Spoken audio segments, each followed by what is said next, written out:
कुछ लोग इसे मान रहे हैं, कुछ लोग इसे मान नहीं रहे। आपका क्या टेक है इसको लेकर? देखिए, ये 1950 का एक एक्ट है। उस एक्ट में प्रफुल्ल चंद्र सेन विधानसभा में उठाए थे। दो मुस्लिम एमएलए ने अपोज किया था, लेकिन वो कानून एक्ट बन गया। आज है 2026, 76 साल के बाद 13 मई को हमारे ऑनरेबल सीएम शुभेंदु अधिकारी ने एक हुक्मनामा जारी किया। वो ये है कि स्लॉटर एक्ट में 14 साल से नीचे गोरू, गाभी, दूध देने वाली गाय, बाज, भैंस ज़बह करेंगे तो उनको सज़ा मिलेगी और उनको इजाज़तनामा लेना पड़ेगा। इसी से झगड़ा शुरू हो गया। आज है 21 मई। तो इस मुद्दा को लेकर हम मैदान पे नहीं उतरे। जमीयत उलमा हिंद की जानिब से बराबर हमारा उसूल अमन पसंद है और शांत होकर काम करते हैं, कराते हैं। हमारे कमेटी जिम्मेदारों ने सोचा हाई कोर्ट में हम मूव करें, तो एमए समद साहब, सीनियर एडवोकेट भूषण कुमार दत्तो, इसके अलावा वहाँ विकास रंजन भट्टाचार्य, ये मोस्ट सीनियर एडवोकेट है, उनसे हमने मशवरा किया। फिर 39 पेज का एक बिल हमने दाखिल किया है।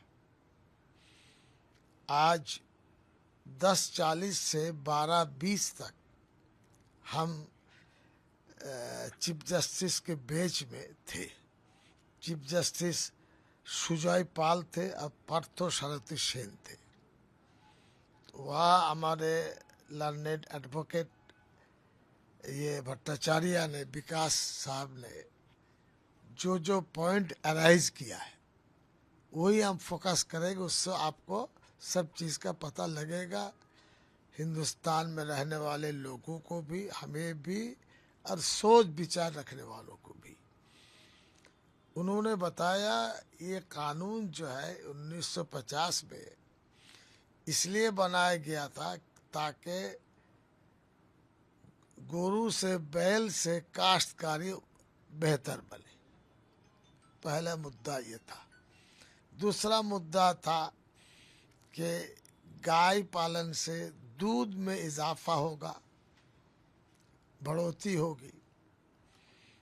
तो विकास साहब ने कहा है इस ज़माने में ट्रैक्टर से काश्तकारी होती है, बैल से हल नहीं चलता है, तो इसलिए ये कानून इस ज़माने में चलने वाला नहीं है।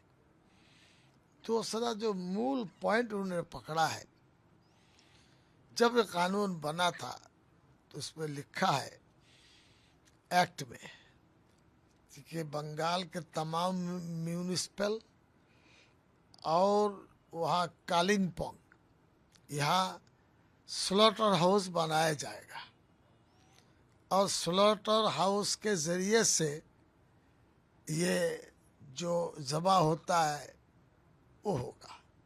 तो उन्होंने कहा उस ज़माने में पंचायत समिति और पंचायत नहीं थी, अब समिति भी है, पंचायत भी है, तो वो लोग कहाँ जाएंगे?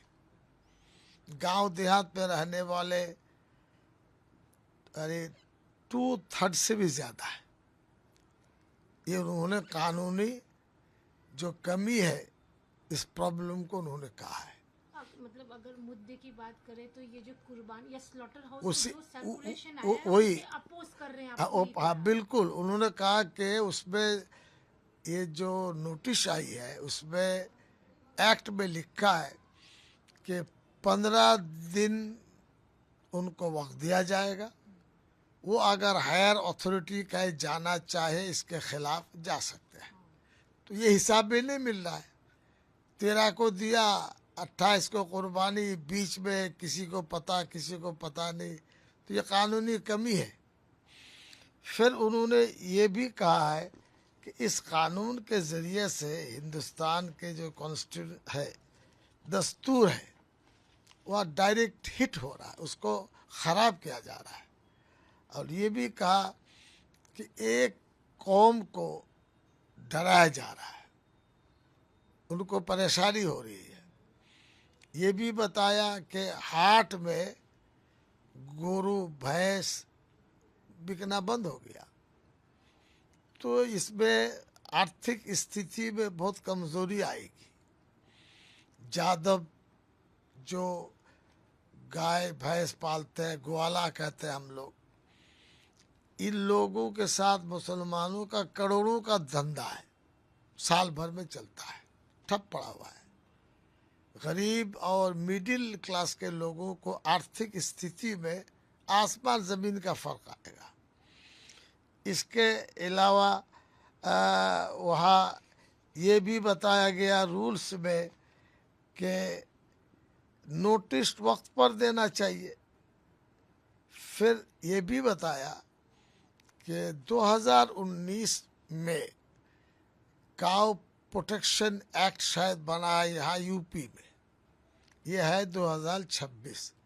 रिव्यू में ये आया है कि वहाँ प्रोटेक्शन जो काव बनाया है, वहाँ गाय यानी हल जोतने वाले गोरू और भी संख्या घट रही है, और बंगाल में संख्या यूपी से ऊपर बढ़ रही है। महज उसकी वजह यह है कि यहाँ दूध देने वाली गाय और उसको बेचने वाला, ये सब यहाँ बढ़ रहा है, उससे ये बढ़ोतरी हो रही है। और सुप्रीम कोर्ट ने बताया, उसका रेफरेंस कोर्ट में दिया है, मुझे भूल गया मैं। सर, ये तो कोर्ट की बात हुई जो आप लोगों ने पीआईएल किया, क्या 20 तारीख को कुर्बानी होने वाली है, होती है नॉर्मली जो दस्तूर के हिसाब से होता है, उस पर आपका क्या टेक है? देखिए, मैं बताऊं, पता चला कि आज रात को डिवीजन बेंच कोई ऑर्डर देंगे, वरना कल 12 बजे तक हमें उसका इंतज़ार है। और मुसलमान, दुनिया के मुसलमानों में 2 त्यौहार खुशी, ईद, एक ईद उल फितर, ईद यानी रमज़ान के बाद, और उसके 2 महीना 10 दिन में ये ईद उल अज़हा, अज़हा के मतलब कुर्बानी, कुर्बानी की ईद, ये ईद होगी। और इसमें अंदाज़ा लगता है कि पॉजिटिव कोई राय आएगी। ये तो ज़बरदस्ती पुलिस वाले रोक रहे हैं, पुलिस को पता भी नहीं कानून में क्या है। अगर इन केस जो आप बोल रहे हैं कि पॉजिटिव कुछ आएगा वर्डिक्ट, अगर नेगेटिव आया तो कुर्बानी को लेकर क्या करें? देखिए, नेगेटिव आया, मुसलमान कोशिश करेंगे कानून मानकर कुछ करें, लेकिन ये हम बता नहीं सकते कि लोग गाय नहीं काटेंगे, ज़बानी करेंगे वो, इसलिए कि एक गाय में या गोरू में 7 लोग कुर्बानी दे सकते हैं, 7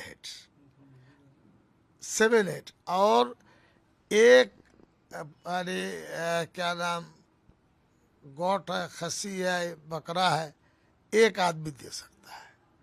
एक आदमी 12,000 15,000 में एक दे रहा है, लेकिन 40,000 50,000 की अगर कुर्बानी करे, 7 आदमी की खपत होगी। और इस वक्त ये टेंशन पुलिस वालों ने बढ़ाया है, थाना में बुलाकर डरा रहे हैं कि 6 महीना जेल होगा, 3 महीना जेल होगा।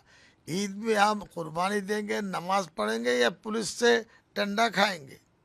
ये बहुत गलत काम है। हम चाहेंगे सीएम से आप इसको रिव्यू कीजिए और हिंदू मुसलमान फसाद ना होने दीजिए। हिंदू भाई को हम इज्जत की निगाह से देखते हैं।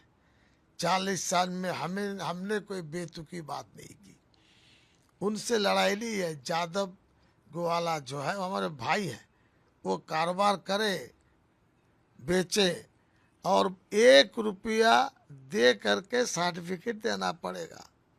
कहाँ 1 रुपया मिलेगा? और उसके बाद वेटरनरी डॉक्टर है या नहीं है, कौन देंगे, ये सब अंधेरे में हुक्म उन्होंने जारी कर दिया। इसलिए कुर्बानी तो होगी, लोग कुर्बानी देंगे। और ये भी आपके माध्यम से हम बताएं कि शरीयत में, इस्लाम में, जो व्यक्ति 7.5 तोला भरी सोना का मालिक हो या 52.5 तोला चांदी का मालिक हो, या इस बराबर में कोई पैसा उनके पास हो, कर्जा ना हो, घर का सामान अलग है, उसमें इसमें नहीं है, तो उन पर कुर्बानी देना फर्ज है, वाजिब है, देना ही पड़ेगा। नमाज एक काम वाजिब का, दूसरा वाजिब का काम कि कुर्बानी करो। गवर्नमेंट ये भी नहीं सोचती कि आधा काम करेंगे आधा रुक जाएगा। तो पूरे बंगाल में लोग को बहुत तकलीफ हो गई, कौन क्या करेंगे, जिम्मेदारी हमारी नहीं है। हम तो अमन की बात करेंगे, शांति की बात करेंगे। साल में 2 त्योहार, उसमें भी अड़ंगा लग रहा है। बैठकर बात हुकूमत कर सकती थी, इसमें सोच सकती थी, लेकिन हुकूमत ने तो बिल्कुल छोड़ दिया, जो चाहेगा हम जो चाहेंगे करेंगे। ये गलत बात है, नहीं होना चाहिए। दादा, कुर्बानी की तरह ही जैसे लाउड स्पीकर को लेकर बोला गया है कि आवाज इस तरह की नहीं होनी चाहिए कि किसी को तकलीफ हो, किसी को बाधा हो। मस्जिदों में जो अजान होती है या नमाज होती है, उसमें लाउड स्पीकर का इस्तेमाल होता है। तो आपको क्या लगता है कि ये देखिए, बंगाल में मैंने जो स्टडी किया है, 35,000 गांव में मुसलमान रहते हैं, 38,000 गांव है, कहीं मिली जुली आबादी है, कहीं खुद की है। हर मस्जिद में लाउड स्पीकर है, समझ लीजिए। अब लाउड स्पीकर में डिसिबल बढ़ाना है, कमाना है, कम करना है, गवर्नमेंट वो आला दे दे, वो मशीन दे दे, कौन रोकता है? थाना से कह दीजिए तुम ये लो भाई और इसमें डिसिबल ठीक करो। एक बात। दूसरी बात, कहिए कि कुछ तकलीफ होती है तो आवाज़ को कम कर सकते हैं, लेकिन पुलिस तो डंडा लगा रहा है कि नहीं, माइक उतारो, हम लाट साहब हैं, हम बीजेपी के पुलिस हैं। ये उनको किसने इख्तियार दिए? लाउड स्पीकर जो आज़ान के मतलब है लोगों को बुलाना, आवाज़ को दूर पहुंचाना। आजकल चूँकि मशीन चलती है, गाड़ी चलती है, लोग शोर मचाते हैं तो आवाज़ नहीं पहुंचती। लाउड स्पीकर के ज़रिए से कम्युनिटी के लोगों को बोलते हैं कि आज़ान हो रही है, तो जल्दी जल्दी नमाज़ पढ़ने आ जाते हैं। इस सिस्टम में रुकावट पड़ जाएगा। हम इस हक में है, अगर तकलीफ होती है साउंड को कम करना चाहिए, लेकिन उठा के लाउड स्पीकर बंद कर दो, खोल दो, ये कौन सा तरीका है? ये तो निराज है, ज़बरदस्ती है। इसी तरह नमाज को लेकर भी है कि ये मस्जिद के भीतर ही पढ़ा जाए। देखिए, कहिए कि तकलीफ होती है तो उसको सोचना चाहिए। नमाज तो तकलीफ देने के लिए नहीं है। और कहिए कि चलन है, बातचीत चलती है, लोगों में ऑब्जेक्शन नहीं है, पुलिस के पेट में ऑब्जेक्शन हो बीजेपी की वजह से तो नया मसला है। और पुलिस की वजह से ऑब्जेक्शन ना हो, लोग मानते हैं मैं 10 मिनट 15 मिनट नमाज़ें पढ़ लूँ। अगर कोई हिंदू बिरादर भाई वो अगर इसको बुरा मानते हैं, ठीक है, सोच लेंगे। पुलिस को पेट में क्यों दर्द हो रहा है? पब्लिक तो नहीं कहती। हम तो पूरे बंगाल में घूमते हैं, नमाज में कहीं पढ़ लेते हैं, कोई नहीं कहता बाबा क्यों नमाज पढ़ते हो। ये तो भाईचारे के हिंदू मुसलमान में, ये ज़बरदस्ती पुलिस वाले क्यों टांग लड़ा रहे हैं? दादा, आप पुलिस को लेकर काफी नाराज दिख रहे हैं। ये वही पुलिस है जो ममता गवर्नमेंट में अक्सर सपोर्ट भी करते आई है। अचानक पुलिस को लेकर देखिए, पुलिस से हमारा झगड़ा नहीं है, हम पुलिस की इज्जत करते हैं। पुलिस बेचारा बहुत परेशानी में है, ये उनके भाईचारे की हम कह रहे हैं। लेकिन अचानक अभी 15-20 दिन में हिटलर कैसे बन गए, हमें तकलीफ है। आपको सोचना चाहिए। हमारा जुरिडिक्शन पुलिस को के इस्तेमाल करे, बताया कि जुरिडिक्शन कोई नोटिस लिख के बता दे पुलिस, है नहीं, है तुम उतारो, क्या मतलब है इस चीज का। एक और चीज है वंदे मातरम, इसे मदरसा में मैंडेटरी कर दिया गया है। ये मसला गंभीर है। हमारे बुजुर्ग मौलाना अरशद मदनी, मुफ्ती अबुल कासिम बनारसी जो देवबंद के रेक्टर हैं, महमूद असद मदनी जो हमारे कौमी सदर हैं जमीयत उलमा हिंद के, परसल्ला बोर्ड के रहमानी साहब, हम लोग खुद इसमें सोच विचार शुरू किया है। ईद से पहले हम इसमें कुछ बोलेंगे नहीं, बातचीत करके दिल्ली में मीटिंग होगी, समझ लीजिए जून के सेकेंड वीक में, तो कोई वातावरण बनेगा, फिर आपके सामने कुछ कह सकते।